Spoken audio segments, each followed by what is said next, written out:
Have you ever heard a song on the radio that you haven't heard in a really long time, but you remember every word? Think of all the songs you've memorized without any effort. Do you wish you could do that with everything you learn?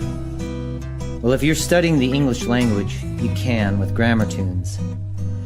GrammarTunes uses the power of music to help you learn and memorize the major verb tenses of English grammar. You'll learn to speak in the past, present, and future with ease. Just listen to the music, watch the video, and complete some quick exercises, and you've got it, and you'll never forget it. Download the songs and listen in the car, on the metro, or anywhere you are. Great for kids, students, or busy professionals. Sound too good to be true?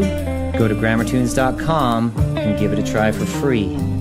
GrammarTunes, learning English one song at a time. Will plus be plus verb plus ing.